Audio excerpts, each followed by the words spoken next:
Yeah, good morning, everybody. Welcome into the drive on the Fan Sports Network. Devin, Dixon, and Tara Atkin. Paulie's got the week off. We are live in the Finley Hyundai Studios, ready to rock it on a Monday fun day. Let's go. TA, what a weekend.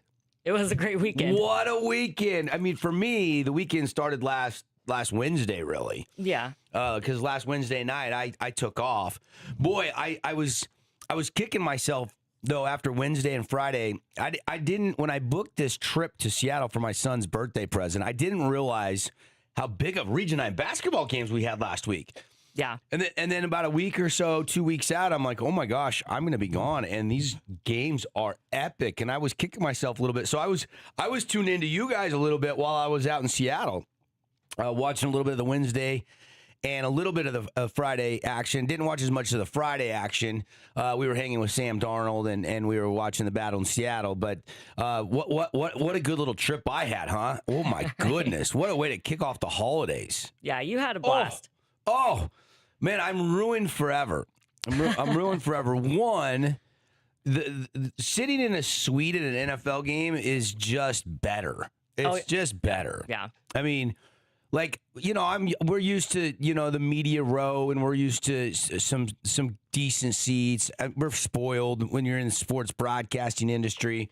But when you go as a fan and you're just out there, I mean, it's fine, but you're dry, one, because it rains in Seattle all the time. Yeah. Although it did stop about second quarter and cleared up for the rest of the game, which was actually pretty lovely. So that was fun, but my oh my, what a crazy weekend in the NFL. We got the college football playoffs underway. We had a in-state showdown with Utah Tech. All the high school basketball to recap. When I say we are loaded on a Monday, we are overloaded. We are on a Monday morning show. Let's get you caught up. Let's just kind of go around the water cooler and starting with the quickly, the high school sports, big week for the Crimson Cliffs Mustangs. Yeah. I mean, you can, if you can go 2-0, that's what I wanted to see. I want to see Dixie, Hurricane, Pineview, or Crimson. Which team could kind of rise to the top pre-Christmas and go 2-0?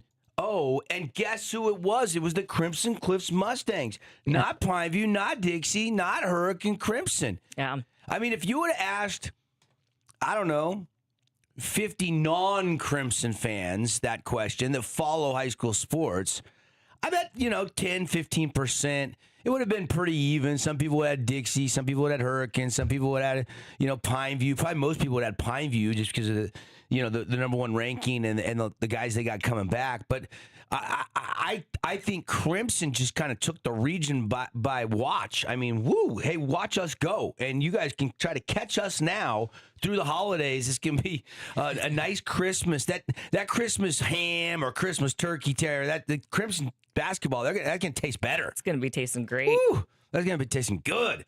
Yeah. So that happened over the weekend. The Utah Tech Weaver State game. I mean, it was a lot of choices on a Saturday night. A lot of choices on a Saturday night.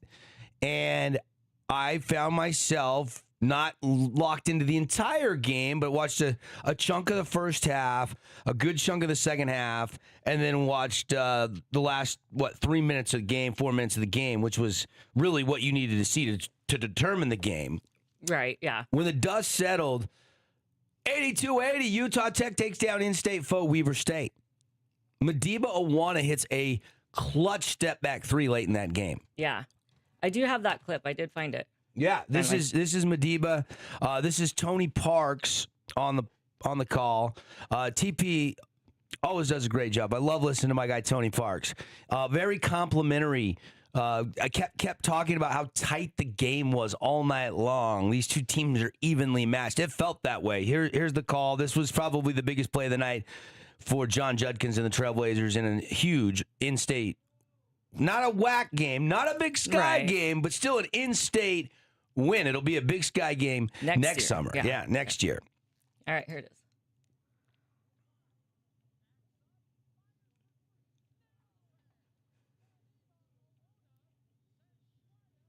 is. I said Schweier?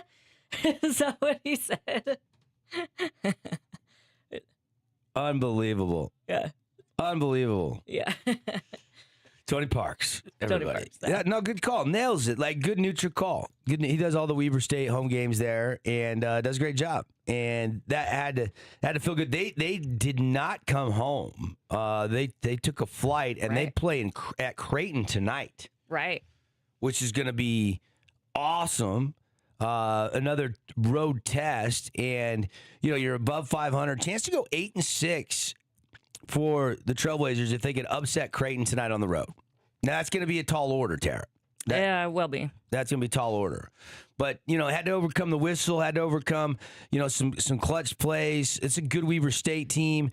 That's a really good win. Really good win. Happy for Coach Judkins. Preseason seems to be going really about as good as you could expect it to go. And you've lost to the Arizona States, the Hawaiis of the world. But by beating like the South Dakotas, and you beat, the Weber States, you take care of the D2s and Christian schools you got coming in, you're now above 500. You got a fighting chance in the final season in the WAC. So huge win. If we get time, we'll circle back to that game a little bit later on in the show. I can't tell you. I don't know if the line's out yet. Have you seen the line today? I'll have to look real quickly to see if I can find it. It's actually a pretty busy college basketball Monday. Let me just see if I can. Utah Tech is 20-point underdogs tonight. So this is a tall order, 20-point underdogs at Creighton tonight, the Blue Jays. Yeah. Who are big. I feel like every other year in the NCAA tournament, this has been a pretty good basketball program over the years out there in Nebraska. Yeah. Yeah. Yeah. I mean, I remember seeing every time I look at the bracket, I'm like Creighton Blues. Yeah, and they're in it a lot, I feel like. I don't have the stats in front of me. I just feel like they're a perennial NCAA tournament team. You're getting them at home, so the line is 20. 20, yeah. 20. That's a big number. It's a big number. The college football playoffs, we had two good games and two blowouts, basically. We had a shootout between Bama and Oklahoma. I mean, that is a tale of two halves. If I've ever talked about a game, that really fits the description of that game. I mean, 17-0 Oklahoma, you feel like they're just rolling right along. It's in the second quarter, and then all of a sudden it's tied at halftime after a pick six, and you're kind of like, we're fine, we're still tied, we've made some mistakes, and then Alabama just comes out and slaps you in the second half. Just kept all that momentum rolling. That was a great game for me because I'm the only one out of our group here that picked Bama in the bracket. So. Yeah. I was rubbing that one in. That was a good one. No, nice pick. Nice pick. I mean, and Bama had a little chip. They proved they belong.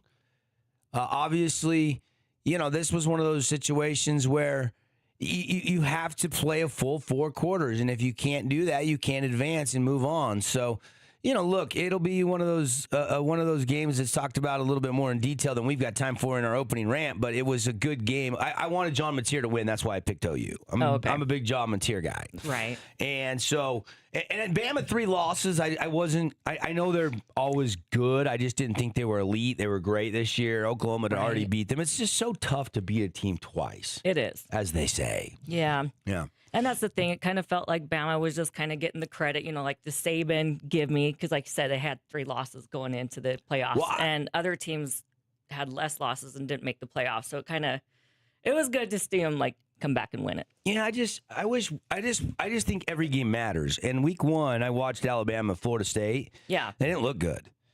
And I know teams can change and they can get better, and coaches coach, and kids improve, and you practice.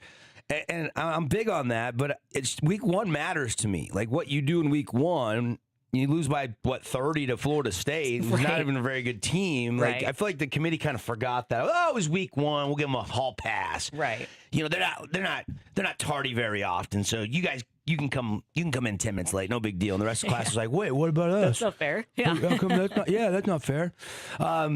Georgia game was a defensive slugfest. You like defense. That was the game for you this weekend. Yeah, that was a crazy one. Holy smokes. Can anybody score a field goal at least? I know it was windy, and I think I texted the group. I was like, what is happening? This is the craziest thing I've ever seen. Yeah. I mean, Miami survives 10-3. Yeah. 10-3? I believe so. I mean, holy cow! Miami gets the win over Texas A&M. I think I said Georgia. I meant Texas A&M. I knew which one you're talking about. But Texas A&M. Georgia didn't play this weekend. Georgia is my pick to win it all. Yeah. In the bracket, I got Georgia over Texas Tech. You got Indiana. I do still have Indiana. Yes. Yeah, but your bracket looks perfect right now. No, I didn't choose Miami to win. Oh, so you're three. You went 3-1 over the weekend. Okay. All right. Yeah. All right. Well, So I think I was 2-2. I believe so. Yeah. So I was 2-2 because, of course, I had Oregon and I had Ole Miss. Yeah. But I missed Oklahoma, so I was 3-1 as well. Yeah. Is Paulie 4-0? No, he chose Oklahoma as well. Okay. Over Bama. So everybody's 3-1. I believe so. 3-1. Yeah. And everybody's got their national championship obviously still alive. So we'll have some fun with that in the next couple of weeks, all the way into January. Paulie made us fill out the brackets before he left. He's like, "You're filling this out." He had them printed out in here, and I tried to buy myself some time, and finally I had to pick a champ. Okay. There's so much to get to. We haven't even scraped the tip of we're not even at the tip of the iceberg, as they say. Just 2 weeks in the NFL season left. Right. NFL is so I have this one fantasy football league, and I know we always talk about the one that TA and Paul and I are together, but honestly, that is not the league that I care about. That's the small fries. That's the small fry. Yeah, I mean, like I had to make it worth $30 this year just to keep interest, because I mean a couple of other leagues that we've been doing for almost 20 years. And so I'm in the semifinals, and it was one of those roller coaster seesaw battles yesterday, and it made watching Sunday football fun for me because the Seahawks had already won on Thursday. We were at the game. I was like, I was cleaning a little bit, but I didn't have to watch every second, because we had a little family party last night. So I was doing some chores and stuff, catching up from being gone. And anyway, long story short, what a day. What a day. Couple guys to shout out. I just got to give it, when you get lucky, a couple guys you got to shout out. Chris Olave, you get a game ball. You get a game ball. Okay. Oh, dropped almost 40 for me yesterday. Wow. Chris Olave, Tyler Shuck, you can sign his game ball. I mean, since Tyler Shuck's come in, don't look now, but New Orleans has won 3 straight NFL games. Yeah. That's insane. It is. That's insane. Bijan Robinson. You can have a game ball. You got me. You get a game ball. 29.8. Pretty good for the old fantasy football team. So there you go. I was pretty worried though, because I had Seattle's defense go for a dud, and then I had Quinshon Judkins get hurt. Oh yeah. He had 10 points, and then he got hurt in the second quarter. Didn't return. And that looked bad. Yikes. Yeah. That knee looked bad. I haven't heard any updates on that either.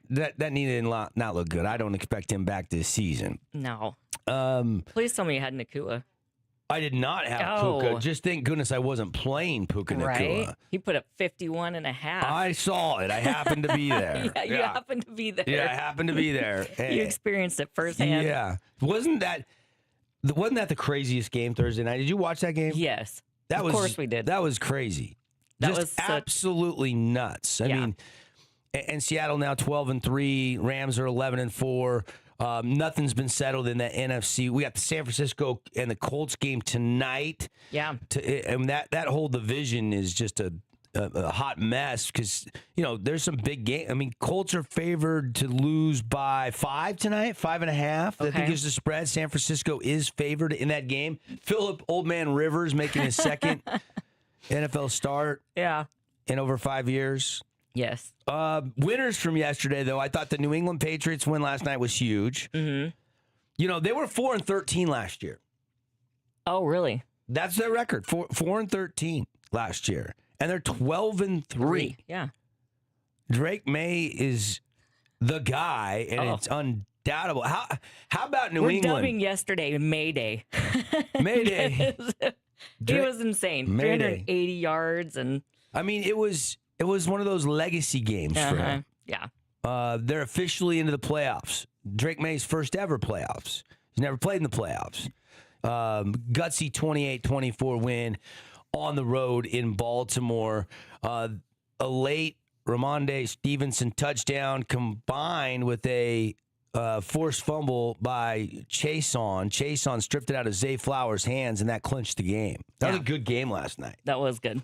And that hurts the Ravens because they got to win 2 and get help now. They don't control their own destiny. They got like a 9-10% chance to make the playoffs. Right. Especially the way the Steelers game ended, and that was wild. That one was wild. Holy smokes. Jacksonville over Denver yesterday. Yeah, that was shocking. Red Hot Broncos. They were rolling. It proves a couple things. One, that Trevor Lawrence was worthy of where he was drafted. He just needed the right coaching staff to get the maximum talent out of Trevor Lawrence. And T-Law went bananas yesterday. Yeah, again. Yeah, they've won 6 straight. They pretty much just put a clinic on. They win by 14 in Denver. They've won 6 straight. And they've raked the Broncos' win streak, which was at 11, finally snapped. They had an 11-game win streak. Liam Cohen. Yeah. No one wants to play. No one wants to play this team right now. Right. Yeah. Yeah. Father Cohen to you, Trevor. T-Law. Yeah. What T-Law had? He put up a 50 spot in fantasy, I think. I'm not sure what he did this week, but last week he did because your son Boston has him, and I played him last week. Well, he won again this week. And he had the 5 touchdowns. Yeah, I mean, Trevor's carrying him to the championship game right now. Yeah, he did. Yeah, I think he beat DC Jr. Said he was gonna win. I mean, it might not be determined till tonight. I'd have to look at the old fantasy app. How it's going? Yeah. Let's see. And then the Steelers. Man, they win their 3rd straight game in a wild show in Detroit. They survived not 1, but 2 game-winning touchdowns that were nullified by offensive pass interference penalties. That was chaotic, especially the last one. Yeah, that's sloppy. Yeah, I mean, look, I guess offensive pass interference is being called more in the league. I think I've noticed it a little bit more in the league. It's still not called a lot. It's still not called as much as it probably should. Neither is defensive pass interference. I thought they got away with some yesterday. There was one in the New England game where Booty was just getting undressed. Yeah. And they didn't call it. And the ball was like flopping around on his lap, and then DB ends up swatting it away. It was Humphreys. Slapped it down. Humphreys literally grabbing him, tackling him before the ball arrives, and no call. Right. Yeah, that was insane. Unbelievable. New England ended up winning the game anyway, so it was a moot point. But, I mean, I don't know how the refs missed that. That was incredible miss. Man, what else from the weekend? The Jets lose again. The Saints won. They're 3-12. Remember when Aaron Glenn said he didn't want to coach anywhere else but the Jets? Yeah. And he turned down an interview with New England and I think with the Saints too, if I'm not mistaken. And then he releases Aaron Rodgers, who's in the mix for a playoff spot, should clinch next week. And now he's 3-12 and the Jets suck still. Yeah. Jets, Jets. Bad choices. Who was trying to tell me the Jets and Giants were going to be good this year? Ooh, it wasn't me. No, it wasn't you. No, it wasn't you. I would have never said that. I mean, it's crazy. Back to the Jaguars. I mean, at 11-4, Broncos are still 12-3. 1 seed still up for grabs. Obviously, New England has something to say about that. But look, Jacksonville by beating Denver makes that 1 seed very, very interesting down the stretch. And are the Jags the team to beat in the AFC? The AFC seems pretty wide open. You got some fresh blood in there. Got some new teams in there. Yeah. You know, this is gonna be fun. Cannot wait.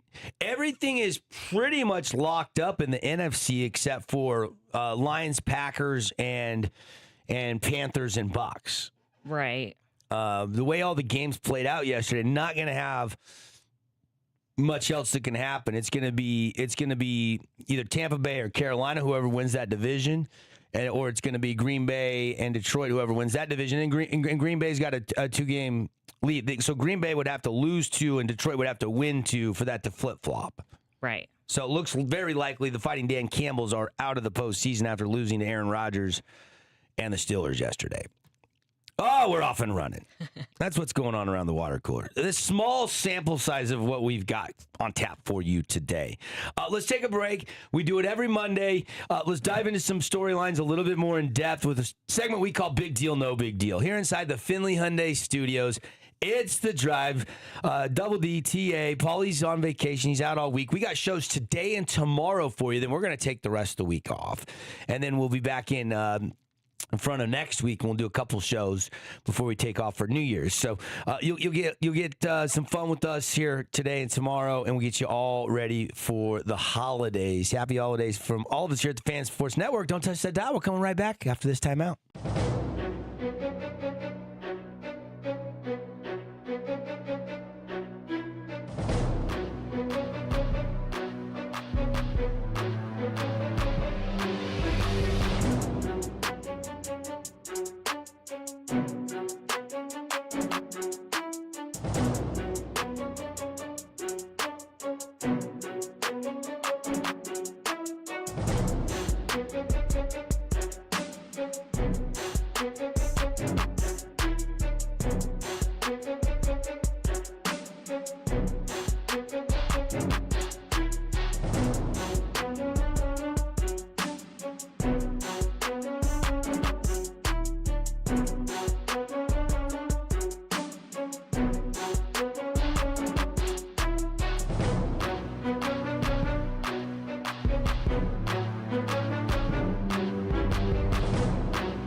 Normally, this is where I start watching Paul dance, but he's on vacation, so I guess I gotta do a little something. I'm not a dancer. I don't claim to be a dancer. My daughters dance, but they don't get any of that talent from me. I got no moves. No moves. Did you dance growing up? No. No.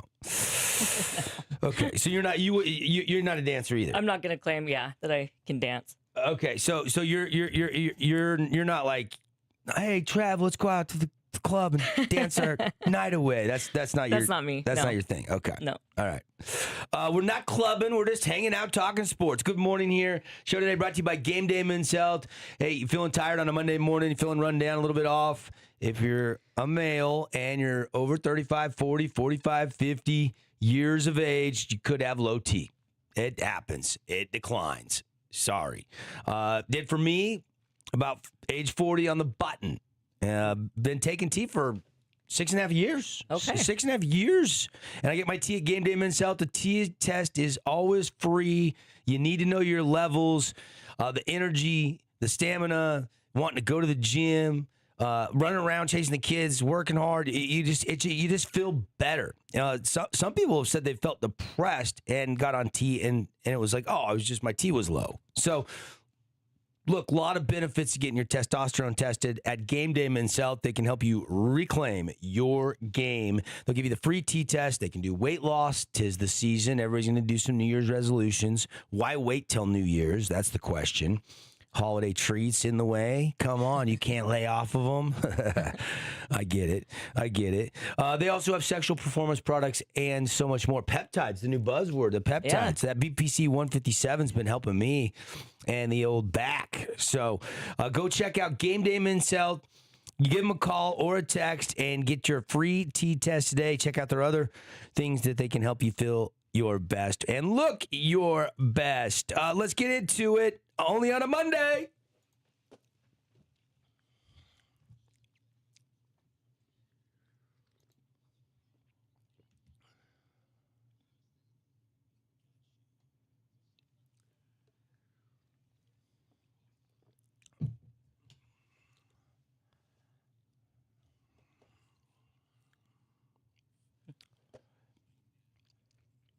Yep. Right now. Yeah, let's get right into the gritty. Big deal, no big deal. DK Metcalf goes off the rails and punches a fan. He's always been okay. This is just wow. Just coming with the. We're just gonna come in hot. Yeah. Here. Look. So what happened? And we can play the clip for our viewers on YouTube. If you have not seen this, let's play the clip for them. Okay. This is in Detroit. There is a Lions fan on the front row. You can't really tell what they look like because I think they got like a wig on. Like a wig, yeah. And this is what happened. Catch it. DK Metcalf mixing it up with someone in the stands. Oh my gosh. And that not going to have great consequences for the Steelers. And catch it. Yeah, it's not good. Wow. Did he even catch him solidly? I mean, wasn't very solid. I think if he would have caught him solidly, the guy would have been out cold, but he still threw hands at him. Yeah. Yes, this is a big deal. You should never. I mean, it's hard. Fans can be obnoxious. They can be drunken idiots. They can be boisterous. They can be ridiculous. They can say some mean and vicious things, just like these keyboard warriors on social media can really get under your skin. Look, DK is he's. I don't want to say he's a prima donna because I don't want to go that far, but he's always been on the edge and sometimes over the edge. Right. He's always been very penalized. He's always made bonehead mistakes. Yeah. Yes. He did in Seattle. He was the most penalized receiver. And look, no officials saw the incident during the game. So he's going to get away. He got to play the entire rest of the game. Right. He wasn't ejected or anything. But CBS got the whole thing on camera. Jim Nance, you heard Jim Nance and Tony Romo. DK's mixing it up with some of the stands. And then Romo's like, oh, my gosh. Yeah. and that's going to have some great, consequences. The league officials are going to look at it. They're probably going to suspend him. reportedly the fan told the Detroit Free Press that he called Metcalf by his full name. Yeah. Which is it's a really dumb reason to punch somebody. Zacharias Metcalf. Okay. I mean, he says, he's like, this is the quote from the fan. I called him that. And then he grabbed me and ripped my shirt. I'm a little shocked. Like everyone's talking to me. I'm a little rattled. But I just want the Lions to win, baby. That was the quote from the fan. So obviously he's fine. Yeah. Obviously the fan is fine. But when you get physical with the fan, this is a big deal. And this is a huge mistake.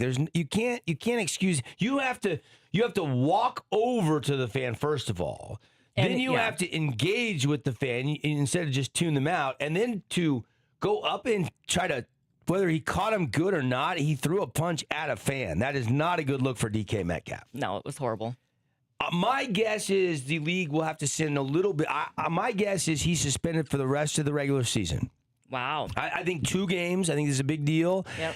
And I think he's going to get a hefty fine. I'm guessing, I'm completely guessing here, but at least $200,000. I think it's going to be $200,000+ fine.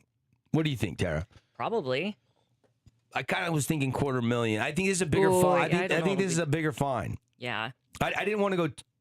I didn't want to go. Now, Metcalf didn't talk to the media.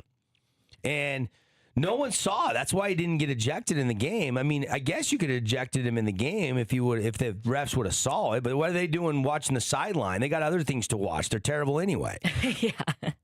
Yeah. All right, so great start. They can barely manage on field. Getting us right into the controversy. Now, we got to wait and see what the NFL is going to do. What do you think they'll do? I think you're right. I think they'll suspend him for the remainder of the season. Yeah. Regular season, and then a hefty fine. Yeah. That'd be fair. I don't know, man. I mean, Metcalf did not like what he said. You saw the swipe. Where is the rest of DK's team? Where is somebody to say DK get back to over rein here? him in, yes. yeah. What didn't it look like in the clip like DK's just on an island with the fan? He's like just out there by where himself. is the rest of this Pittsburgh sideline? Right. I mean, oh wait, they're over watching their teammates play while you're engaging with the fan, you idiot. Yeah.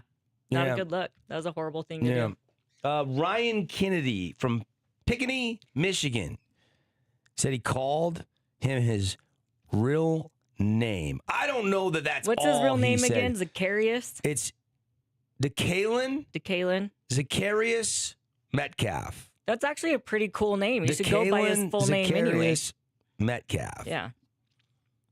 Why punch somebody? Why punch somebody? That I don't believe that fan. First of all. Yeah. I mean, that might have been true. That part could have been very well true. I'm not saying that he didn't call him by his full name, but that had to have been more There than was that. probably a little more after if that. that's what set DK off, he needs psychiatric help. Yeah. He needs, I mean, He needs some meds. like he had to say something about his mom or something about his girlfriend or wife or whatever. I don't even know DK's status. Do you, Tara? No, I don't I even don't. know. Look, altercation, like DK, save it for the field. You're a physical guy. What are you doing swiping a fan but calling your real name? If that's true, that's ridiculous. Yeah. All right, we got that one out of the way. Okay, let's That one's move a on. big one. That one's a big deal, though. It's going to cost DK a lot of money. Yep, for sure. Yep.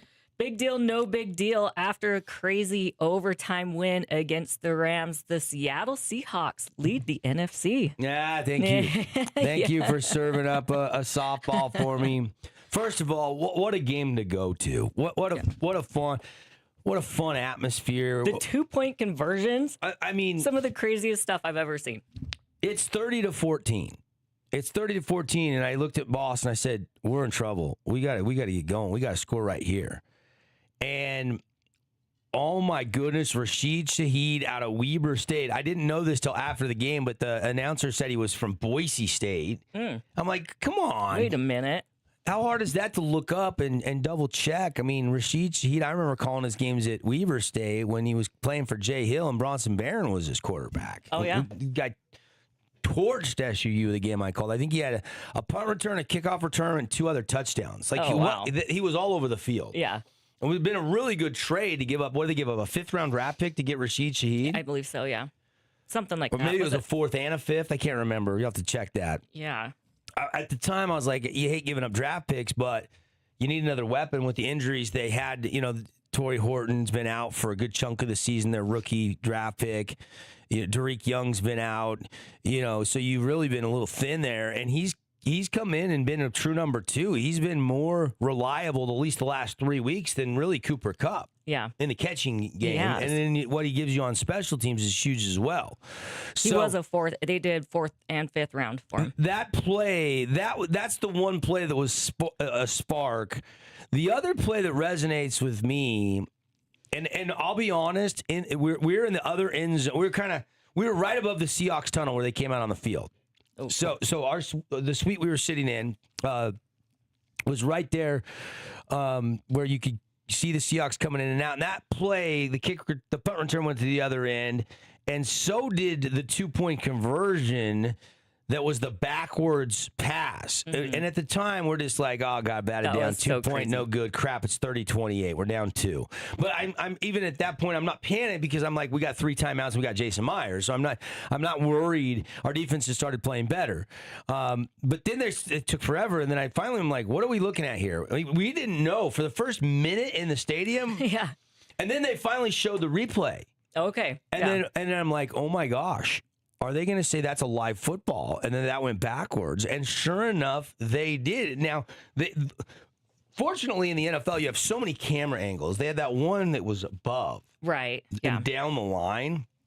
And they were able to review that. But that was, I mean, what are the odds that Seattle gets, punt return, 2-point conversion, touchdown to A.J. Bonner, 2-point conversion, touchdown again, and Saubert walks it off, 2-point conversion in overtime for Seattle to beat their rivals, the Rams, and take over the number 1 spot in the NFC West and the number 1 seed potentially in the NFL NFC Conference. That is a big deal. Yeah. And that place in the from about the 13 and some change mark of the 4th quarter was electric. They kept showing the decibel meter at 115, 116.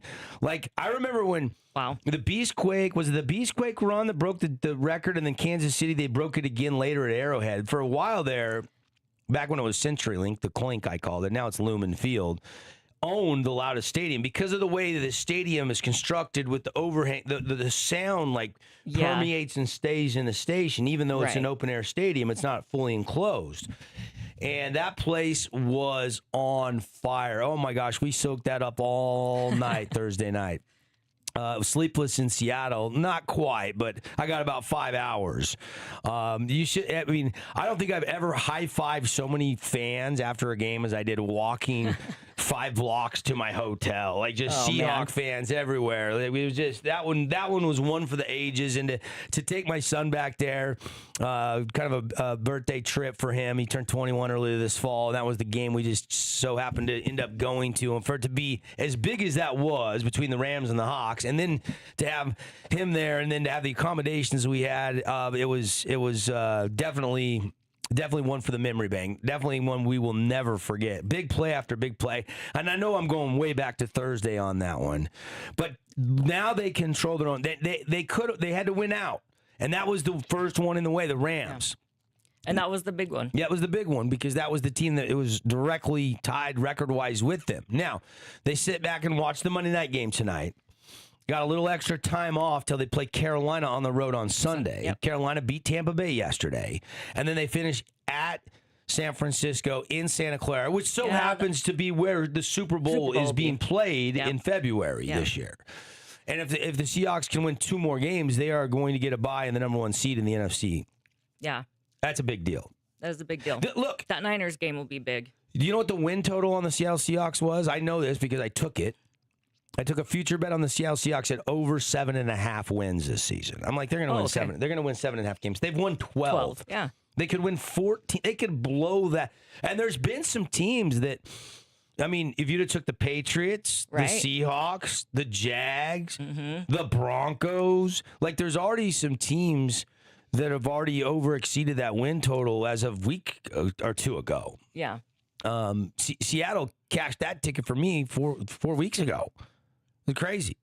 So, big deal for sure, Tara. Yeah, I agree. It was a great game. I can sit here and talk about that game and the moments and the donuts and the steaks and the sweet. I mean, I could talk about that night all night, but let's move to the next step. Okay, big deal, no big deal. The Bears come back after being down 16 points to beat the Packers. Yeah, this is a big deal. One, because the Packers lose Jordan Love to a concussion in the second quarter. And the other thing is the Ben Johnson effect. Like Caleb Williams threw a dime there at the end. Unbelievable. Bears trailed by 10 points late in the fourth quarter. Malik Willis did okay. He did okay. Yeah. But DJ Moore, the throw by Caleb Williams on that deep post route and where he put that in great tight coverage was one of the best throws you'll see in the NFL. That was a great throw by Caleb Williams. And DJ Moore, it was wearing a cheese grater helmet thing. Did you see that, Tara? Yeah. Getting a game ball in the locker room. Yeah, that was great. Now, Caleb didn't do much. I thought he made some bad throws. I thought he was, had happy feet. He wasn't comfortable in the pocket. He was rushing the ball. He didn't want to get hit. It was cold. But down the stretch, he made 2 spectacular touchdown passes. And the Bears right now are in line to be the 2 seed in the NFC.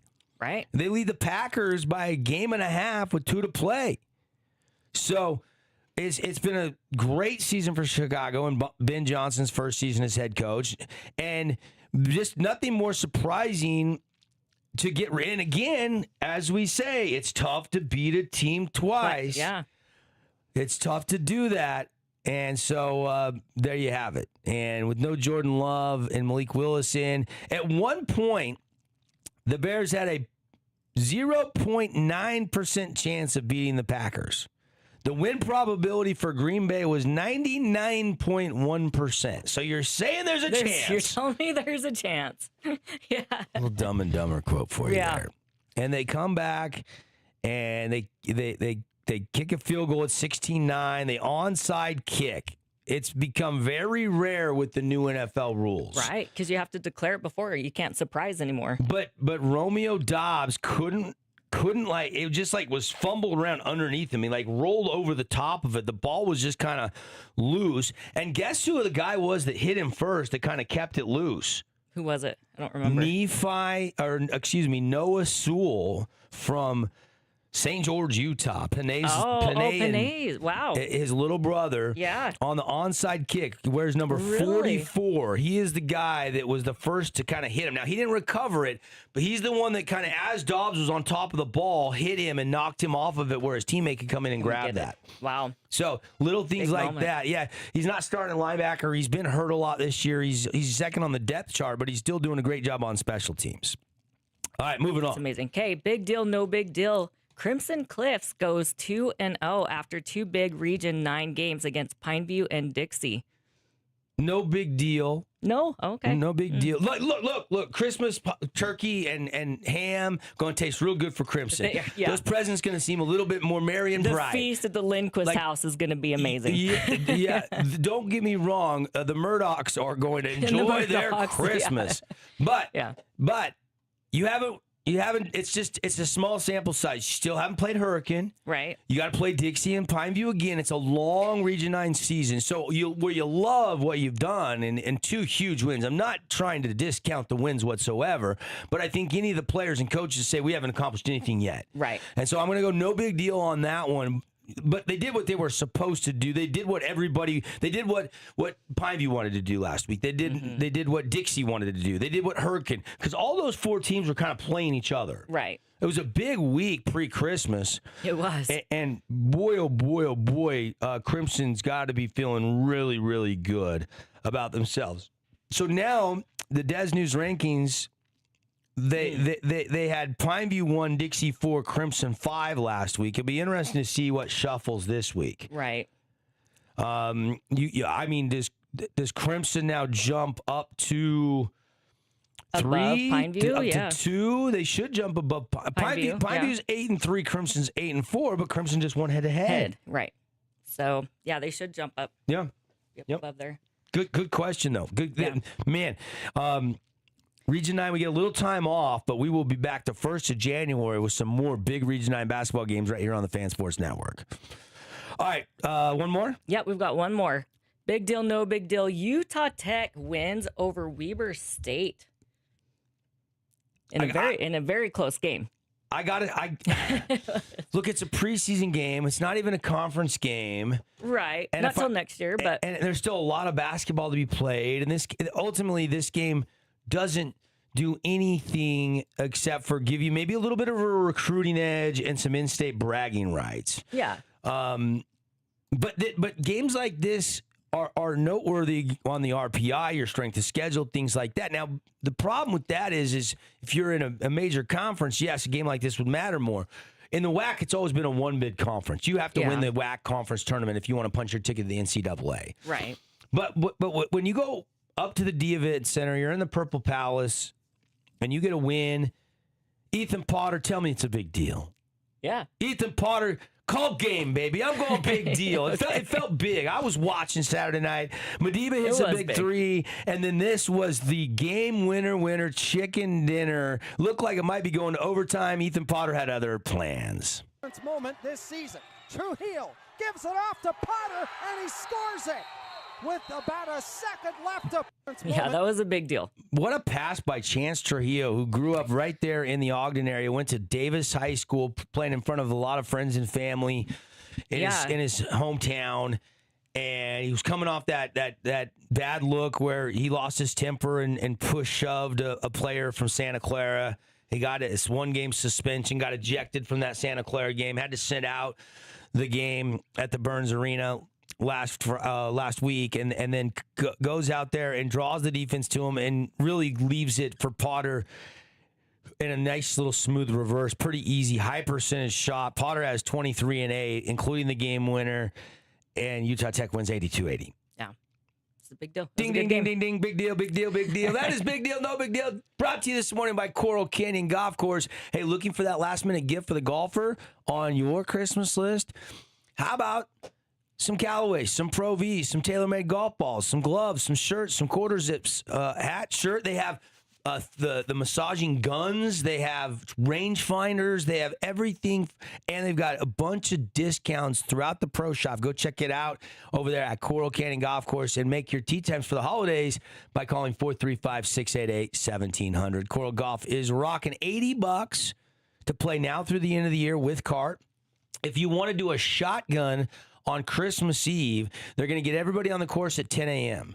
So if you want to play Christmas Eve, be done by 2:30, 3 o'clock, so you got time to go do your Christmas evening fun stuff with the friends and family. 10 o'clock shotgun, hot cocoa, cookies, $85. Call and see if they've got space for you. 435-688-1700. We'll be back to wrap up hour one.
Hey, welcome back, everybody. It is The Drive. What's going on a Fun Day Monday? We are locked. We are loaded. Hour one wrapping up. Show today brought to you by our friends at Prime IV, and the holidays are here. Yes, they are. This week, happy holidays. Prime IV, if you're looking for a last-minute gift, they're making it really easy for you to take care of yourself or to give the gift of wellness. They're giving away 6 holiday wellness bundles that are dialed in, huge discounts, all designed to help you look and feel better and get out and compete, recover. They've got the immunity, the glow, the weight loss, the athlete, the ultimate wellness, and the prime. So there's your 6 bundles. And whether you're boosting your metabolism, just enhancing your overall wellness, or simply giving yourself the ultimate self-care experience, those weight loss bundles designed to support your health and fitness goals. That includes the Skinny IV, a free consultation, 4 weeks of trizepatide injections, along with perks like the massage chair, oxygen, and a free gift. For those looking for the comprehensive health boost, the Ultimate Wellness Bundles includes the Myers, which has the glutathione, the BPC 157, some peptide strips, plus massage chair, oxygen, and a free gift. These bundles are perfect to enjoy yourself or to give as a thoughtful gift to someone you care about, and helping you step into the holiday season feeling great, feeling revitalized, and ready to tackle anything. PrimeIVSTG.com. Grab your bundle now. You can get them right on the website, or you can stop by on Riverside Drive. That's PrimeIVSTG.com. Thank you, Prime IV. Tara's got the Glow bundle all on lockdown. She got that for herself. Give herself a little Christmas present, right, TA? I did. Yeah, I went and got it. It was amazing. You can do the same or give it away. It's up to you. PrimeIVSTG.com. Okay, man, hour one just flew by. We are already pushing final break of the hour here. We've got just a few seconds, and then we got to get to another commercial break. But coming up hour two, we're going to go a little bit more in depth on the Region 9 basketball. We touched on it in Big Deal, No Big Deal. We got to hit the Utah Tech thing a little harder. Plus, Jason Walker, live from Boise, will join us. Utah State game today. We'll be back.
I finally feel like Christmas came early. Seahawks got a win on Thursday Night Football. I was there, and now we're back on a Monday. We had kind of our family Christmas party last night.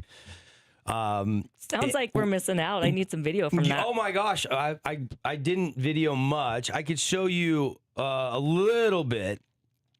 A little bit. A little bit. I think I took one video. I don't know if I can. And this is Robin's reindeer games, right? Oh yeah, that's what I call them. This is amazing. This was the it's basically musical chairs with solo cups. Red solo cups. Yeah, it got a little. I thought somebody was going to stub a toe or break a nail, or somebody's going to hit their head on the table. Oh, we've even got the grandmas and stuff. Oh, in we on got this. everybody. I was I was DJ / video guy on this. So you could have broken a hip or something. Oh, you could have. Yeah. You got feisty. Oh wow, the grandmas Yeah, they're going. They got it. And that was just one sample. That was just one. We did about 20 different games last night, and so I'm feeling festive. I'm feeling like I'm in the holiday spirit. Let's finally here. go.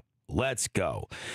We've got a ton to get to here. Let's get to it. Brought to you by our friends at St. George Tent Shop. Make your vehicle look better, feel cooler in those hot temperatures. It make a great gift. They've got gift certificates. When you spend $100, you get $15 for free. You can give that as a second gift. You could add it to your gift, whatever you want to do there. They're in the same location as Color Country Custom Coating. If you want that permanent ceramic coating, you can get gift certificates on that. If you go buy a nice truck, you got to protect it. Car, anything that you spend a lot of money on. Boat, yeah. They make my boat. I have that coating they do, the gel coating they put on it. It makes it so much quicker to wipe and dry down. Oh, yeah. You don't get the water spots, and it's amazing. Same location, two different businesses, but they share the same shop, St. George Tent and Color Country Custom Coating. Go get your gift certificates for the last-minute gift or stocking stuffer. I'm fired up. Fired up. Let's get to it.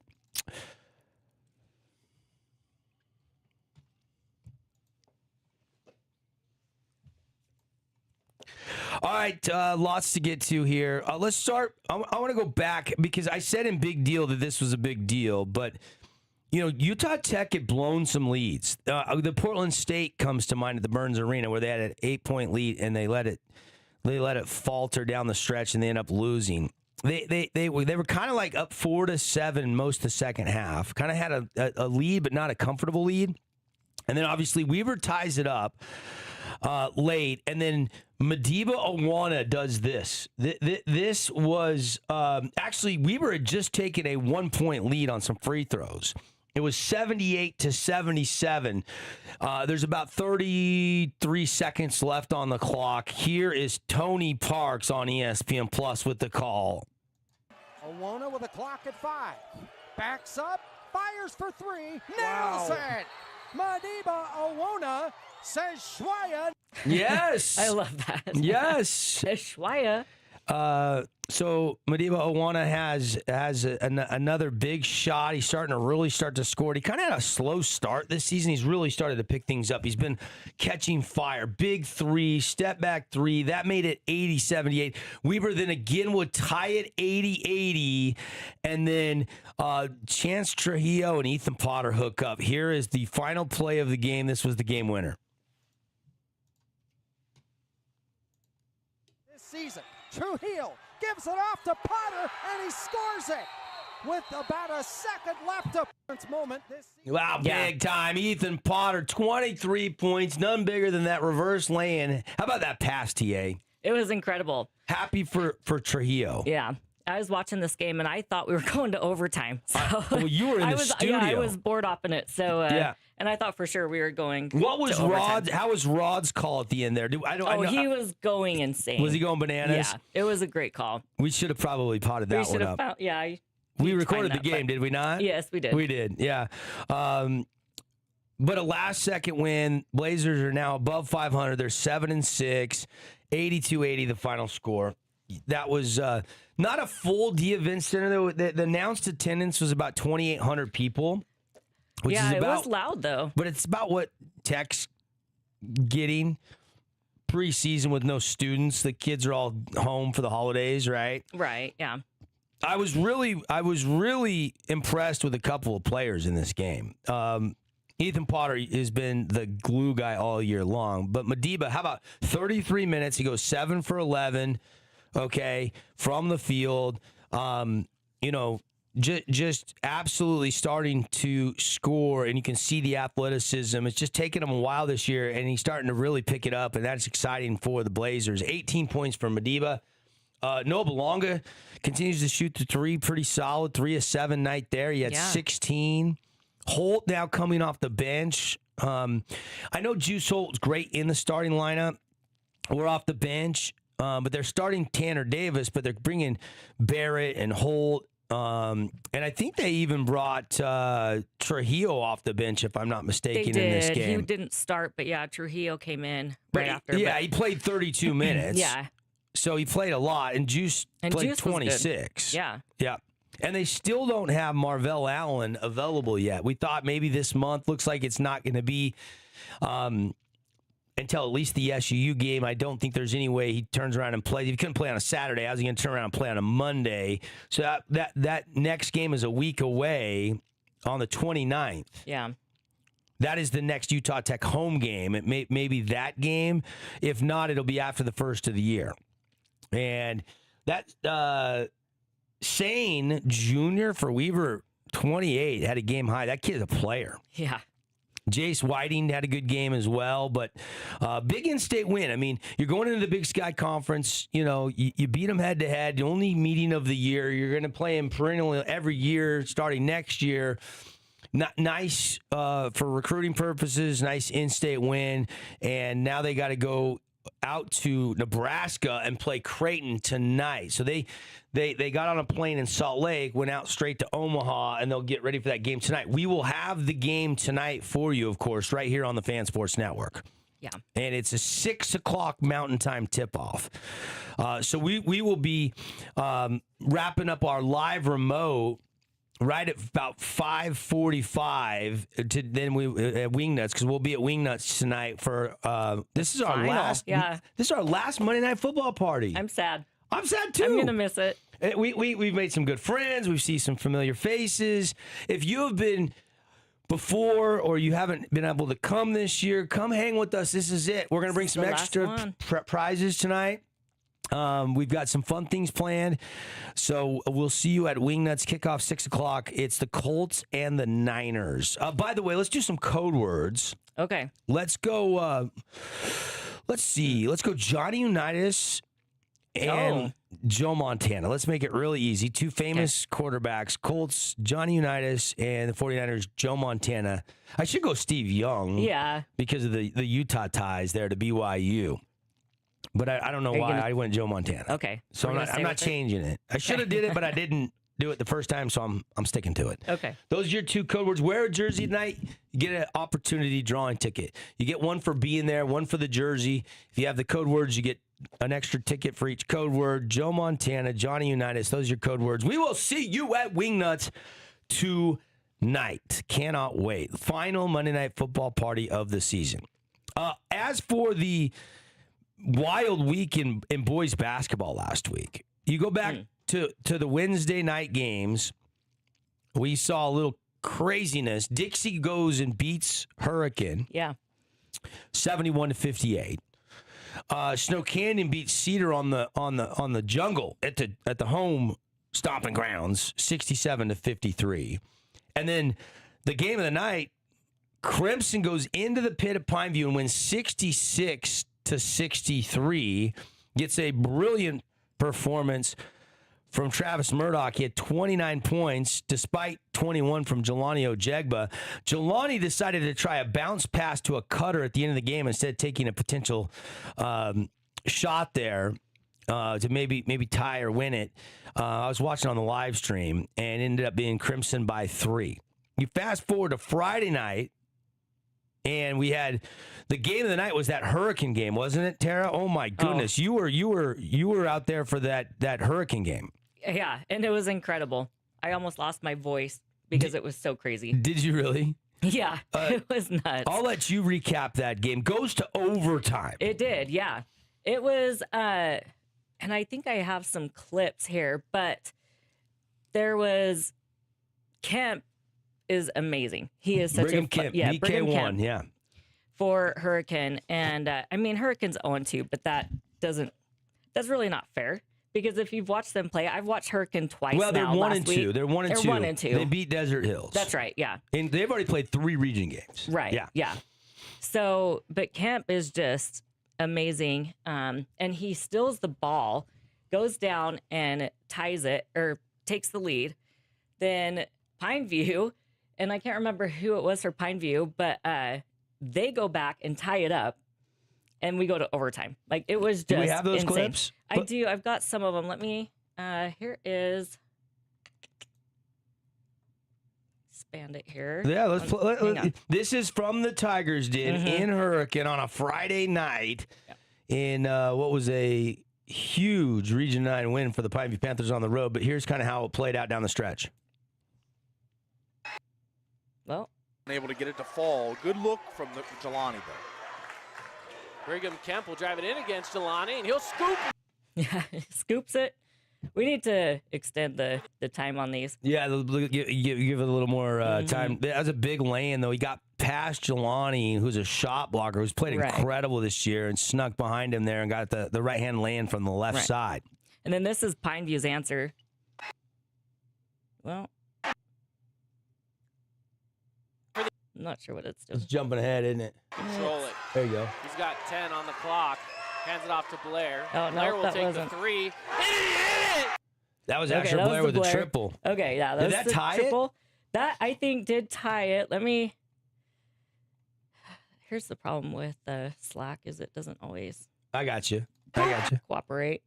But Control it. That's one to got skip 10 ahead. on the oh, clock. it did skip ahead. Yeah. Yeah. So I don't know. Yeah.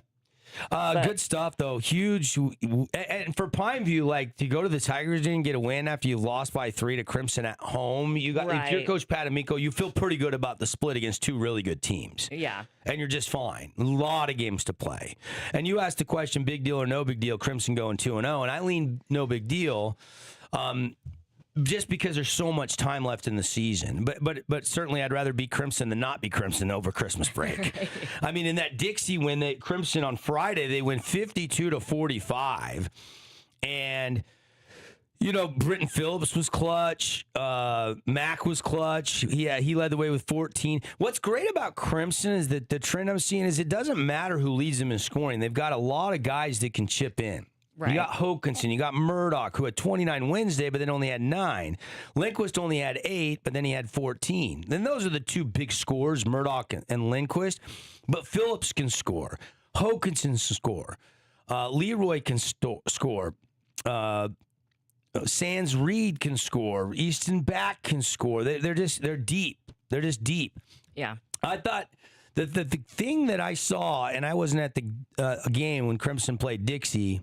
Ben Lindquist and Eric Lutenbach were doing the game. But the little bit I did tune in, they really did a nice job of limiting Colin Simmons. I thought that was the key. Simmons only ended up with 8 points at the end of the day. And Chaz Holbrook, who had 19 in the Flyers' win over Hurricane, only had 5. So they did a nice job making some adjustments, and it's you know, I don't know if the matchups were good. I don't know what the turnover count ended up being, but that was a big win for Crimson to go 2-0 last week. The other game from last Friday night was a close one. Snow Canyon goes over to the Thunderdome and edges Desert Hills 49-44. And another close one. Yeah, Reggie Mackey dropped 20 in the win on the road for the Warriors. And that was the thing we were talking about, even going to the media day, was how hard Snow Canyon plays under Coach Ball. Nobody wants to play them. They're going to be a tough win. Maybe they're not the most talented roster. Don't have the deepest bench. They don't have all the guys that can fill up every role. But they play hard, and they will play for the full 32 minutes. And if you're not smart and you're not good that night, they can get you. And they did. They got Desert Hills. So, you know, Snow Canyon getting it done last week with a win over Cedar and Desert Hills, which is huge because they're 2-0. And I know they didn't play the same schedule that Crimson played, but wins are wins in Region 9, and they're going to have big games coming. And, you know, it's going to be interesting because you do have 2 stars, I think, with Isaiah Thompson, Reggie Mackey. Thompson's got to play better defensively. But he can really score it, and he's big. But he wants to play like a guard, and he likes to play outside in. And I really think they need him in the low block. I know. That's tough to do at 6'4", 6'5", because if he translated at the college level, he would be more like a 2 or a 3. But at high school, they need him to play that 5 and go gobble up rebounds and score and block shots and all those things. Get his lunch pail and his hard hat out and go do some work. So an exciting week last week in Region 9 basketball, to say the least. And so, man, more girls and more boys games coming to a gym around Washington County near you soon. How about the Dixie Flyers on the girls' side, too? Unbeaten 9-0. Wow. They are leading the Region 9 standings. Snow Canyon 4-0. Snow Canyon's already played 4 region games. So is Crimson pre-Christmas. Yeah. And Snow Canyon is 9-3. Of course, played for the state championship last year, but ended up, losing to Emily Skinner and Ridgeline. Dixie is 1, Ridgeline is 2, Green Canyon 3, Snow Canyon 4 in the latest Des News rankings. Okay. So Dixie number 1 in the state. Casey Winters has got him playing. Good to see. Good to see. All right. Let's see. Any other local headlines? Utah State plays today in the famous Idaho Potato Bowl at Boise State Stadium.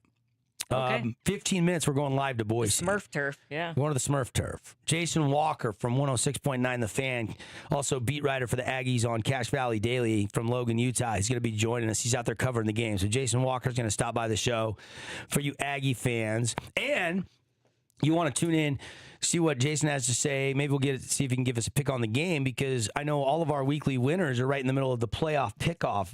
Now, this is not open to everybody. This is just for if you got first or second. We emailed you. You sent in your picks on the website. And if you are in that, then this is a big one, because the line on this game is actually pretty tight. I think Utah State was favored by 1.5. Has the line moved at all? Paulie's usually our resident insider on the line, so I'll have to look here. Now Utah State is -2, so it's moved half a point.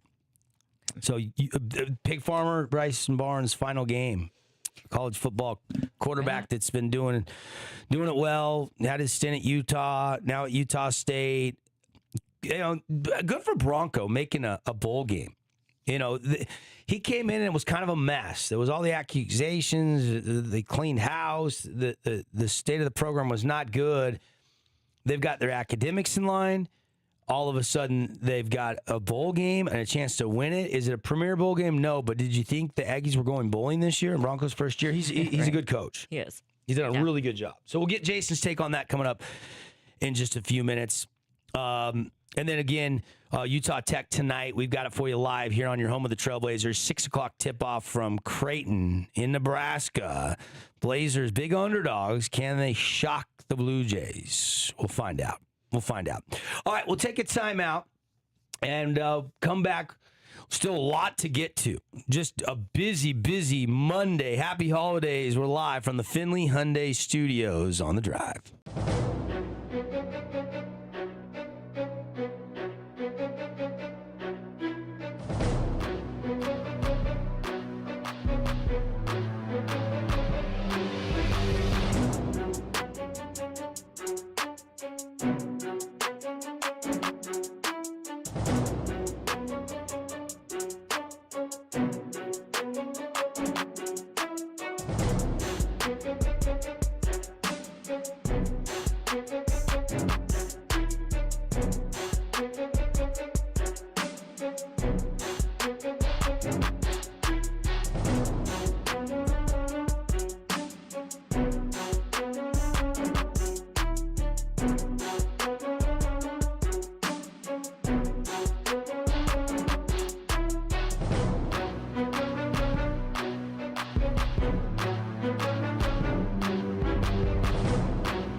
strictly with that fire.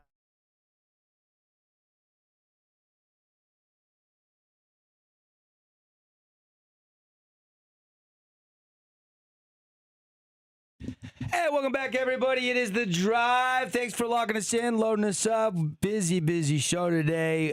Some of the big stories we've been covering for you. Of course, we've got the NFL slate. We've got the college football playoffs. We went over a lot of things in Big Deal, No Big Deal. We just recapped some of the local stuff. Utah Tech's win over Weaver State. Also, all the Region 9 basketball games from last week as we've gotten region play underway. But one big in-state team is playing their bowl game today, and that is the Utah State Aggies. And Bronco Mendenhall, yes, in his first years, got him in a bowl game. Here to talk about the game in Boise on the Smurf turf, Jason Walker with 106 The Fan up in Cache Valley. He also is the beat writer for Cache Valley Daily, and he co-hosts the afternoon show up there with Eric Franzen. And J-Dub, how we doing from Boise? Are you up and at 'em, buddy? You fired up for the game today? Yeah, it should be a lot of fun. You got more energy than I do. I've only been up for about an hour. So. Hey, yeah, I got you. I've been up for about 3, so I've already got a couple cups of coffee in me. We're all fired up. It's a good Monday to be. Christmas came early for me, Jason. I was in Seattle to watch my Seahawks beat the Rams last Thursday, so I've been floating on cloud 9 for about 4 days. There you go. I've had some mixed luck with my teams. Got a win for the Mammoth. Jazz managed to blow that game against Orlando, but then my Patriots won the other day, so I think I'm doing okay. A legacy game for Mayday. Tara's calling it Mayday. Hey, Washington State, Utah State. Both trying to have a winning season. They're both right at 500, 6-6. This is a familiar place for Utah State. This will be their 6th appearance in the famous Idaho Potato Bowl. What are your thoughts on this season for Bronco? I think he did a heck of a job because from everything I understand, Jason, the program on the outside looked like a mess when he took over. All the accusations, all the massive allegations, all the firings up there, the academic problems, and now all of a sudden here you are in a bowl game. Yeah, well, Bronco, yesterday in the press conference, and I released a quick story about this on Cache Valley Daily this morning. We'll do a shameless plug there. But he noted that when he came to Utah State and was interviewing, of course, this was with Elizabeth Cantwell, who, funnily enough, is now the president, not at Utah State, but now Washington State. So there's another fun connection there. But when he was taking the job, normally if you're hiring a guy, you try and paint your company in the best possible light. But they're like, as Bronco said, they didn't paint the prettiest picture. And they told him, you don't have a great chance of making a bowl game. And it wasn't because the Aggies had gone 4-8 and then lost a bunch of players to the transfer portal. It was they were telling him, you might get a bowl ban because of Utah State's academics. And so the university administration thought the Aggies were just going to be ineligible for a bowl game. But Bronco Mendenhall has turned his team around, not just on the field where they get bowl eligible by 6-6, but then, according to Mendenhall, we don't have any official numbers on this, but he said that they have a record, like school record GPA for the football team. So in that sense, he's not only turned the team around on the field, but he's turning things around off the field as well. That's big stuff, and they're kind of a little bit more stable. Believe it or not, Utah State enters this game with a lot of stability. They have their coaching staff. They've got their veteran quarterback who's played admirably this year. I've been so impressed with Bryson Barnes playing his final game as an Aggie. Man, this kid, I can't remember. There's 2 games that resonate with me. One is the San Jose State game where he just, wasn't getting a lot of passing lanes and was just running his tail off and fighting for every yard. There's something about watching the pig farmer play the game. He just plays with such incredible heart and moxie and passion. And it seems like it's kind of contagious for this Aggies team. He seems like he's really loving his season up there in Logan. Yeah, he is, and he plays with reckless abandon, and he knows it. They were joking with him in the press conference about how reckless he plays and all the hits that he takes that when you're a quarterback, you're supposed to slide and dive and all that. And Bryson is out there literally running over defensive backs. And, yeah, he's had to fight and claw for things. Like in these last 3 games where the Aggies have been in tightly contested games, he's been running it a lot more. He's been throwing it a lot more. They're relying more and more on Bryson Barnes, just like carry this offense however he can manage to do it. Because, he's not like the most skilled or like super talented quarterback you've ever seen out there. But, in the most cliche phrase ever, he plays with the heart of a champion. And that's something that's really elevated this team. Absolutely. Jason Walker, our guest here, host of the afternoon Full Court on The Fan, a beat writer for Cache Valley Daily. So they clinch. Both teams kind of clinch bowl eligibility. I know Utah State loses a heartbreaker to Boise State after they had clinched bowl eligibility. But Washington State, they lose Jimmy Rogers to Iowa State. Their D coordinator is now in charge. They got the former Missouri OC who's going to be the new head coach. It seems like there's more stability going to this bowl game. The line, it was kind of 1.5. It's actually moved to 2 right now. Utah State is favored. What are you feeling in Boise from over the weekend? Is there a lot of Aggie Nation making the trip from Logan to Boise? And do you like that number on the line for this famous Idaho Potato Bowl? Well, the last information I got, because we happened to talk with the executive director of the bowl back on like Tuesday or Wednesday, I think, so something nearly a week ago. Things could have changed since then. But what we'd heard is that Washington State had been kind of leading the battle as far as tickets being bought. I don't know if the Aggies are just getting late to the party, but this bowl game is about the same distance roughly between both these schools. It's slightly closer for Utah State. It's about 4.5 hour drive, and I think it's a 5 or 5.5 hour drive for those coming from Pullman. So. Similar enough drive for both of these, or one short flight depending on where you live. So it'll probably be even maybe slightly in favor of Washington State. It'll be interesting to see how the weather impacts this. It'll be a little rainy, nothing crazy, but it'll be slightly unpleasant for those who are in the stands. And as far as the margin, there's every reason to expect this to be a close game, partly because it should be low scoring. I'm not a betting man, but whatever the under is on the score, the Washington State is like 112th in points per game. Utah State's been kind of scoring a little less, and then Washington State has a great defense. So I don't know if the Aggies will pull off a win. We'll see. Maybe I'll try and be optimistic. If they can get some good explosive plays, then they should be able to win this one. If they can't find those explosive plays, then it could end up being a long night or long afternoon, I guess, for the Aggies. Yeah, that's a good point. The Cougars might be a better team than their record would indicate. Washington State, I know because I follow the Cougars. It's the team I grew up rooting for. I grew up about an hour and a half from Pullman, Washington. And I know they lost by 3 on the road early in the season to Ole Miss. I think they lost to James Madison by 3 as well. Those are 2 college football playoff teams, Ole Miss and James Madison.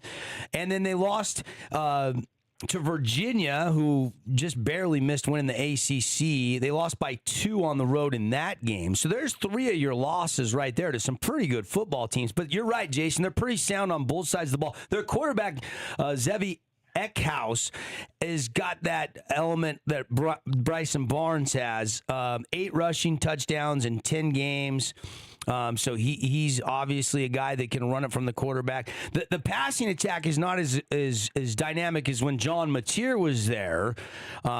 But he only averages about 6.7 yards per attempt, which is one of the lower ones in the FBS. But he does have a couple good receivers, Joshua Meredith and Tony Freeman. Who's the big play guy and the X factor for Wazoo in your estimation? And then the same question for Utah State. Who's kind of a guy you're really keeping an eye on? You think if Utah State wins, he'll have a big performance today? Well, honestly, I feel like it comes down to the quarterback, and not just for both teams, and not just because that's kind of the way it is for a lot of teams, quarterback being, the very important position that it is. But you mentioned Washington State's top receivers. Tony Freeman, I don't think he's going to play because he's entering the transfer portal. He's announced he's entering the portal now. He may still play because, like, both coaches have said, hey, there's players that say they're entering the portal, they're still welcome to play. And we haven't heard definitively whether Tony Freeman is going to play, but Washington State is going to be down their top running back, Kirby Voorhees, who's ran for almost 600 yards and 5 touchdowns. So it's like, in Utah State, they're going to be down their top wide receiver, Braden Pagan. So, like, some of the normal top playmakers, like I might have normally pointed out a guy like Kirby Voorhees, like, can the running back, get volume yards? Teams that have had success against the Aggies, typically their running back has tended to have a game. It's kind of more correlation with running backs having great games against the Aggies and being able to beat the Aggies than, say, a good quarterback performance. And for Utah State, you're down Braden Pagan. I might pick him out as somebody that, Bryson Barnes is going to need as a pass catcher. But a lot of these key players are going to be gone. So you turn to, okay, what playmakers do you have left? Well, Levi Eckhouse becomes the new lead rusher. 337 yards in the season, as you mentioned, leads the team with 8 touchdowns, even though he's only started 9 games. He didn't start until late September, and he still leads the team in some of these categories. And then Bryson Barnes, he's been the guy they put everything on for the last 3 games, so you take away one playmaker, and it just becomes even more on Bryson Barnes. So both of these quarterbacks, Barnes and Eckhouse, basically, whichever of them has the most efficient and most productive game, then I'd be very confident that team is going to ultimately win the game. Yeah, Jason Walker hanging out with us. Good stuff there. Nice little breakdown. It's the Aggies and the Cougars. And, college bowl games, the portal, everything in flux. That's interesting that people don't know if guys are even playing or dressing or not. And why if you don't have to report that, would you? Both teams 6-6. Little pride, a little momentum going into the offseason.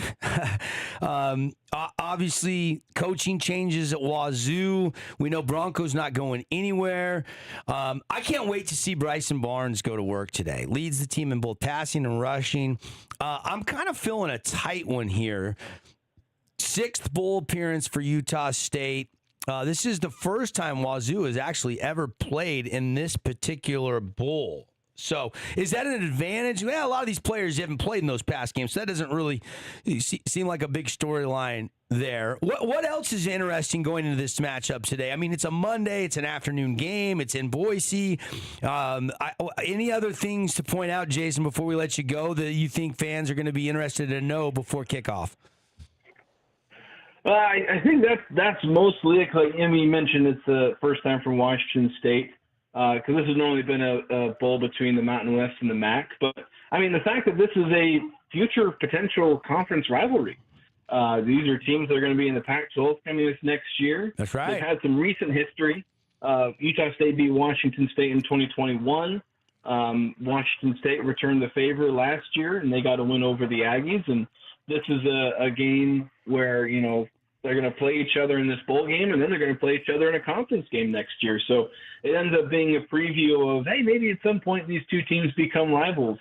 Since you get all this conference realignment, you got to make new rivals every other year. So that's something that could be interesting for this game. It won't be long. We're less than 4.5 hours away from kickoff. It's a noon Mountain Time kickoff from Albertson Stadium out in Boise. And you said the weather is raining the whole game. And what's the high today in Boise? Have you checked the weather, Jason? Yeah, I checked the weather. It's raining right now, or at least it was the last time I looked out the window. The weather, it says it's going to stop, though there's still like that 6 to 10% chance of precipitation, or whatever that percent number means. Yeah. And so it should stop. And then the high will be somewhere in the high 40s, I believe. So if the rain stops, then we should have, it'll be wet kind of everywhere, but it won't be actively raining on people.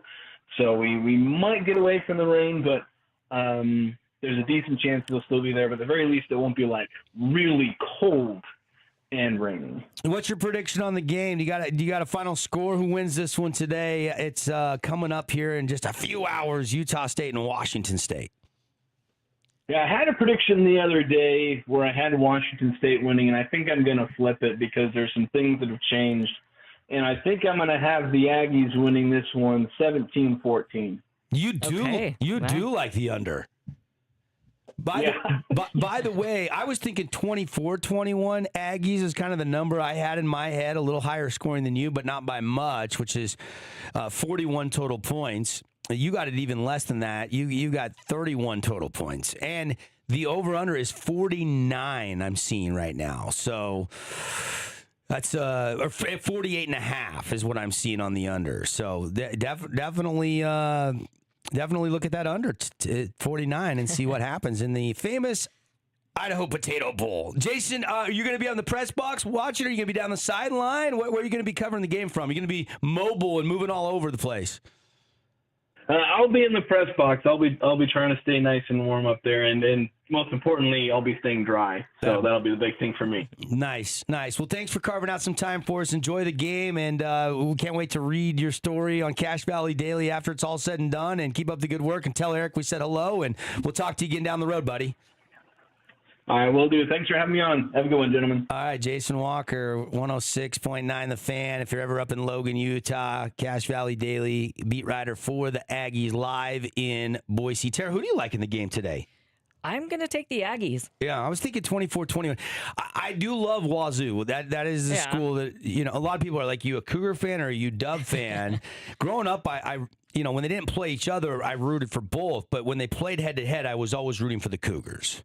Okay. But I might have to put the root fandom aside today, because I do want to see Bryson Barnes go out on a win, and I think he's going to empty the tank. If there's one thing I know about Bryson Barnes, watching him for the last 4 or 5 years playing college quarterback, is he will empty the tank. He will give you everything he's got.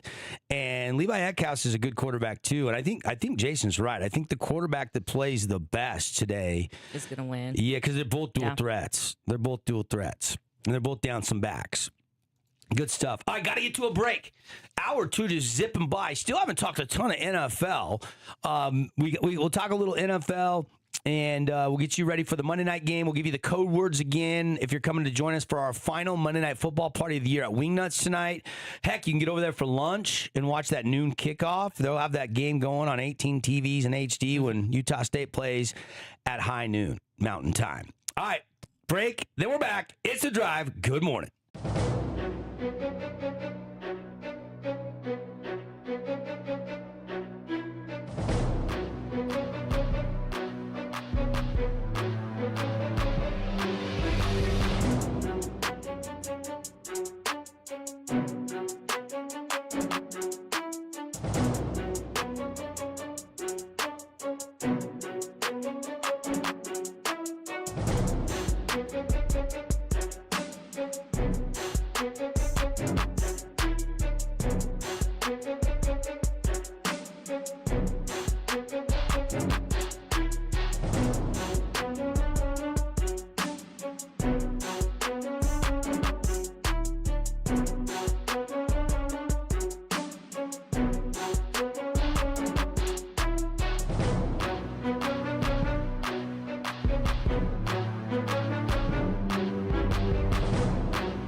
Well, there's just one more game to wrap up Week 16. Just one more, and we will be at Wingnuts tonight.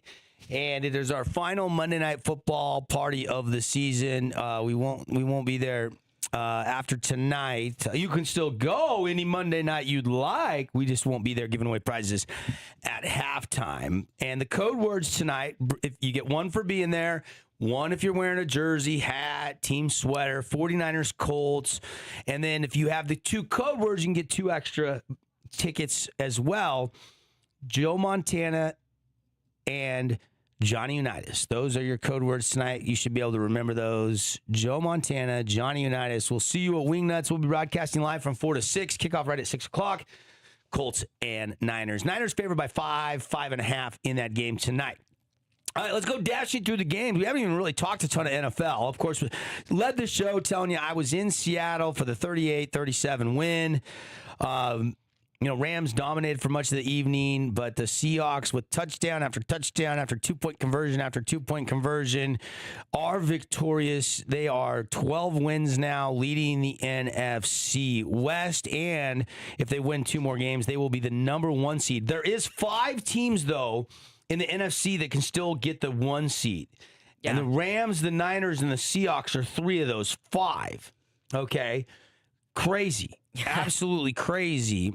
And then you still got, obviously, you've got the Eagles, and then you've got the Chicago Bears with that win yesterday, down in the fourth quarter, coming back and winning, that can still win the number 1 seed. Eagles beat the Commanders 29-18. Eagles won this game in a blowout. I mean, it was 29-10 before garbage time. So an easy win there for the Eagles. Bears beat the Packers 22-16. Tons of injuries to the Packers.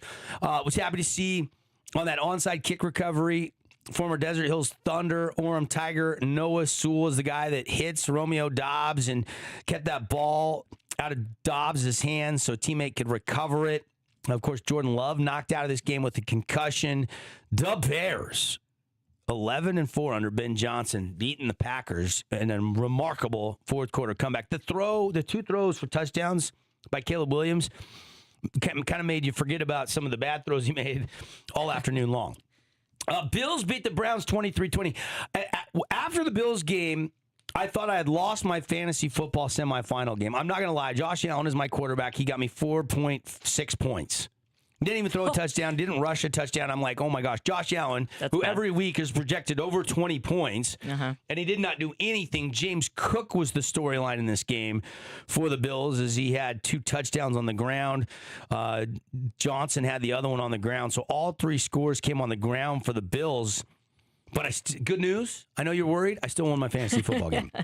Thanks to the Saints in part because Chris Olave gets a garbage touchdown late from Taysom Hill. Tyler Shuck threw for 308 and a touchdown, but Hill comes in at the end of the game, and they think they're running out the clock. He takes a deep shot and hits Olave on a 38-yard touchdown. How about this? Taysom Hill, 1-for-1 passing, 38 yards and a score, 12 carries for 42 yards, and 4 receptions for 36 yards. Wow. He is 35 years old, coming off an ACL injury, and he's a free agent after this season. Yeah. I didn't have that on my bingo card for sure. No. This guy is, they were playing him all over, receiver, running back, and he ended up throwing a touchdown pass at quarterback. Crazy stuff. Vikings beat the Giants 16-13. Good job, Giants. Don't blow the number 1 pick. You got a chance to get it still. Well done. And JJ got knocked out of the game again. Brosmer came in. That game was close but boring. Panthers Bucks. Finally, that morning window, we had a really good game here. First place in that division on the line in the NFC South. And the Bucks came into this game cold, and they stayed cold, even though they were up most of the first half in this game. Late interception with about 46 seconds on the clock seals it for Carolina as they were able to down it. Bryce Young, 191 yards, 2 touchdowns, and they held Baker to 145 yards, 1 touchdown, and 1 pick. Neither team really rushed the ball great. Bucky Irving had an okay day. Ted McMillan, man, this guy is fun to watch.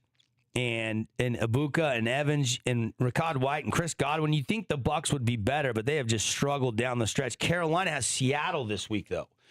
So if Tampa Bay can win too, and Seattle helps Tampa Bay out, it's not out of the equation. Tampa Bay can still get into the postseason. Titans beat the Chiefs. Wow.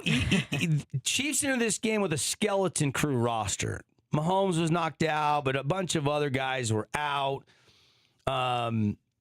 Jeffrey Simmons blasts Kareem Hunt in his own end zone for a safety, and it was 2-0 for a while, and I'm just not even going to watch 2-0. Chris Oladumkin, practice squatter, South Dakota State, practice squatter.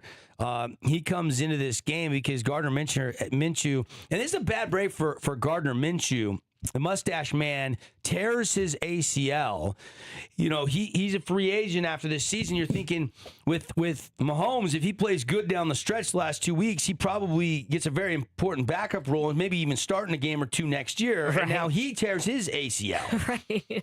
And now you start wondering. What are the odds of that? Now you start wondering, like, do the Chiefs actually need to draft a quarterback? Yeah, what are they going to do? Like in the 4th or 5th round, do they draft a quarterback just to have another guy on the roster? Right. Interesting. Cowboys, Chargers. Cowboys were eliminated from the playoffs Saturday night when the Eagles beat the Commanders. The Owls came out like their hair was on fire, though. Nobody told them that.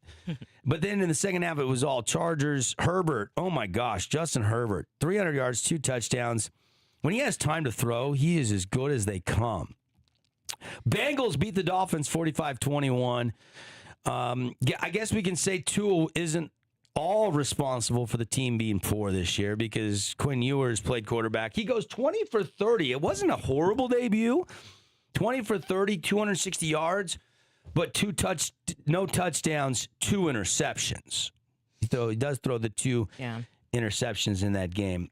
Steelers, Lions, wacky finish. Oh, my gosh. The most shocking result of the day. It was like all of the ghosts from Detroit's past came back to haunt them. And former Packer Aaron Rodgers throwing to former Viking Adam Thielen and former Packer Marquez Valdez-Scantling. And it was a must-win game for the Lions. And this loss to Pittsburgh essentially eliminates Detroit from the playoffs. They would have to win 2 and Green Bay would have to lose 2. So, man, oh man, that game was insane. That last play where they call offensive pass interference on Amon-Ra. Yeah. There was a bunch of offensive pass interferences. There was 2 touchdowns overturned, right? Yeah, on the final drive. Offensive, yeah. Just insane. And I can't even sit here and say today there were bad calls. The second one, he ran right at the DB, bumps into him and cuts. I mean, there was contact, certainly. I don't know. You could call offensive pass interference a lot more in the NFL, and widely it's not called. But in this game down the stretch, it sure was called often. I think there was even one called the other way on the Steelers. So I think there was 3 offensive pass interference calls in this game down the stretch. Wow. Rodgers 266 and a touchdown. Goff 364 and 3 touchdowns, and he still loses. Falcons beat the Cardinals 26-19, and Cousins got it going for 2 touchdowns, $197. They were probably the first defense to limit Trey McBride all year. 4 for 27. That was it for the best tight end in football. 4 for 27. And Marvin Harrison Jr., 1 catch for 14 yards. He's been out. He comes back. If you put him back in your line, there was a couple receivers that came back. Yeah. And if you were in the semifinals or the quarterfinals of your fantasy football league, you're like, I got Drake London back. And he didn't do anything. I got Marvin Harrison Jr. back. And he didn't do anything. Yeah. So sometimes you get these guys back off injury and they're rusty and the reps aren't there and maybe they're still playing a little nicked up. That was not a good scenario for some fantasy football owners out there this weekend with some meaningful games. Jags beat the Broncos. How about this Jacksonville team, Tara? That was a crazy game. Broncos have been so good on defense. But then when they play bad offenses, I mean, like the Sunday night game, they gave up a bunch of points to Marcus Mariota. And the Jags, the first couple of drives didn't get anything going, but then Trevor Lawrence just took over. Trevor goes 23 of 36 for 279 and 3 touchdowns. Yeah. Bo Nix, The 28. last 2 games for Trevor is just like, where has he been all season? Yeah. But I guess he's showing up now. Through. He ran for another one, too, which made fantasy owners very happy if you owned T-Law, as they call him. Texans beat the Raiders 23-21. This was a 14-point spread. And my goodness, Geno in this offense, ugh. Yeah, it's horrible. Genty had that breakout game, though. Yes. Ashton Genty, 24 carries, 128 yards, and a touchdown. Against this Texans defense, that surprised me. Yeah.